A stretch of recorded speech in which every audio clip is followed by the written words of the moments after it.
paid after the conflict with the repeal of the act in 1946. This saw numbers rise to almost 20,000 new arrivals into the United States every year. Since that time, Filipinos have contributed massively to American society at all levels, and yet they still remain one of its least visible ethnic minorities. All aspects of their culture, including Filipino cuisine, have only recently begun to emerge from under the shadows of other Asian American communities. I decided that I wanted to spend time in the kitchen of a Filipino restaurant and accepted an invitation from my friend Aldous Leongson, who is the head chef of Salo Salo Grill in West Covina.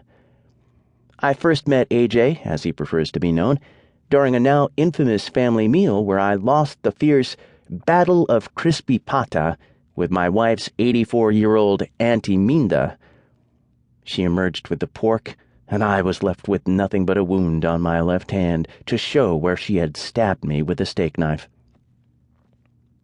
We had ordered a great deal of food that day, even by the standards of my family, and AJ had come out of the kitchen to see which table was putting such a strain on his line cooks during the hectic lunchtime service.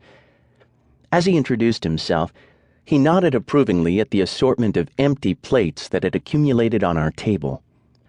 Having just admitted defeat in the war for pork, I excused myself and stepped outside the restaurant to spend some time chatting with him as he took the opportunity to break for a cigarette. AJ was born in Quezon City and moved to the United States in 1987 at the age of 6.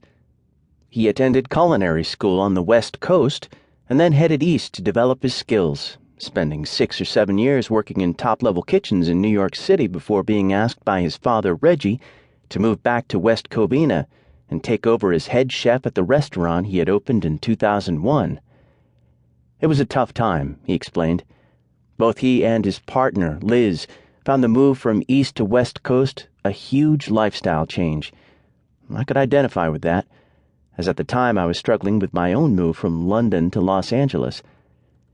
AJ wrestled in particular with his work because he had gone from the blisteringly creative cooking environment of one of the world's greatest eating cities to one where the cooking was rooted in tradition to the point where it could easily be accused of being old-fashioned. "I am trying to change the menu a little to lighten up some of the heavier dishes so we can attract new customers," he told me between drags on his cigarette. "But it's a very slow process. My father is final say, and we don't want to scare off our loyal customers by altering the food too much." He pointed back into the restaurant filled almost entirely with older Filipino Americans to make his point. It was a conversation I'd had with many people before and since meeting with AJ. It's part of the balance chefs of all ethnic cuisines have to achieve in America as they try to respect the traditions of their culture while attempting to introduce their food to as wide an audience as possible. If you change the food too much, the old guard will soon let you know that what you're doing is not authentic. Leave it just as it is, and you risk consigning a wonderful but possibly challenging cuisine to a culinary ghetto where its audience will decline over time. AJ told me that much as he respected his father and the regulars who had kept his restaurant going for over a decade,